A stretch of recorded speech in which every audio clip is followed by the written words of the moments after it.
Hello, my name is Raul Rivera, and this is the third video of my personal project for the SYI Summer Internship.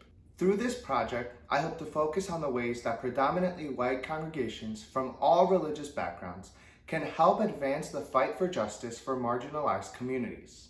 Today, we are talking about one of the most vital aspects of helping those who are part of marginalized communities, and that is taking time to educate yourself and, most importantly, reflect. When wanting to educate yourself on the injustices that occur to people of color, women, LGBTQ plus people, and others that are a part of marginalized groups, and you are a person of some sort of privilege, it is important to reflect on this privilege, how it affects you, and how you play into the systemic injustice that is occurring to these groups. It is important to know that the role that you play in systemic injustice does not necessarily mean that you are trying to cause this injustice. But looking at the way that you unconsciously take part in this injustice is a crucial step for moving towards change. So one of the things that I have been using as a guiding principle is this quote or this saying that is often attributed to Grace Lee Boggs. She was an activist during the Black Power movement in Detroit. And she would say, transform yourself to transform the world. And I really like that because one of the things she was saying was do your own self-work, right? Go in and do that internal questioning and engaging with yourself before you start to try to change everybody else. And so that would be the advice that I would give to white audiences or white folks who are trying to do this work and having questions amongst themselves about what are the things how does whiteness show up in ways that harm marginalized communities, particularly communities of color, and really sitting with that and allowing themselves to feel uncomfortable. And I think, the best outcomes of those conversations is when they can move beyond that feeling of guilt and moving into action. So what am I doing with my white privilege? Because again, you don't give it away. You can't just say, oh, I don't have white privilege anymore. That just doesn't happen. So how do you activate it? How do you use it in ways that can support or amplify the voices of our marginalized communities? Spiritual reflection especially helps you to understand your own motives. And then from your own motives, how then does your faith commitments or what have you help you to lean into doing whatever it is you are setting out to do? So I think it's essential. I think it's very important for you to start from a place of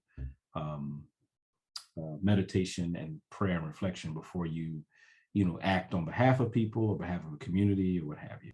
Though personal understanding of the injustice that you play towards marginalized groups is a good way to start, that doesn't mean that once you do some personal reflection, it is the end of it. Reflection is also a very ongoing process.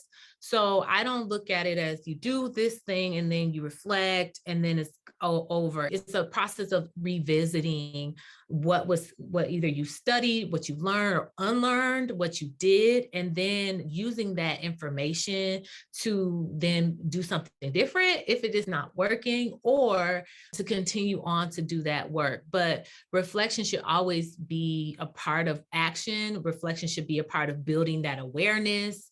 It should be a part of building an analysis of things and gathering your language around how you're going to approach the ideas around white privilege. So it's a huge part and is an ongoing thing. Repenting, acknowledging the ways that we participate consciously and unconsciously in these systems of oppression, and then think about reparations and change and action and this kind of steps that we can take, and that will get us toward reconciliation. Reconciliation implies two people from equal standings coming together. Those of us who are kind of in positions of power and these things, it's not two people coming to the table. I think about the times as a member of the LGBTQ community, when I'm having conversations around human sexuality with those who are straight, like that's a different, like we're showing up. It's not about both of us like meeting in the middle. Like those who are straight need to acknowledge that they're in the dominant culture and have not experienced the same kind of judgment or misunderstanding or marginalization that those of us in the LGBTQ community have experienced. The whole process of reflection is something that can be done individually.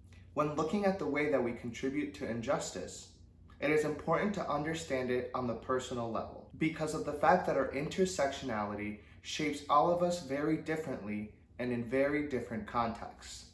But it is also possible to reflect as a congregation. Reflecting on what the church knows is very important, and it can lead to learning more and understanding more about communities outside of your congregation. When I was a pastor, I did a video class in which we showed a video and then we would talk about what it was, but it was called something to the effect of Passionately Christian, Passionately Interfaith. And it was a series of videos in which a Christian educator walked us through other faith traditions. So we looked at Buddhism, we looked at Hinduism, we looked at all of the major world religions, and we looked at humanism. And we did that as a church. And we talked about the differences. We talked about how do we understand these traditions. And we talked about all of these pieces. And then at the end, we visited a Jewish synagogue and worshiped in the community. And we prayed with the community of Muslims in the mosque in our local community.